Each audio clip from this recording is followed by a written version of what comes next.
How to fix Free Fire download error. First of all, make sure that you have a strong Wi-Fi connection. Then, also make sure that your device has enough storage. All you have to do is go ahead and open your device's setting panel, then tap on that search bar, then search for storage option and make sure there is enough storage on your device so that the game can be installed.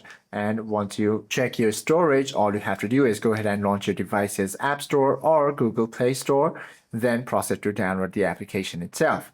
And despite going through all of these problems, or despite going through all of these solutions, if you are still facing the same issue, all you have to do is hit backwards and locate your device's App Store or Google Play Store's app icon. Long press it, tap on this eye icon to access the app info panel, head to the storage section, then proceed to clear the cache.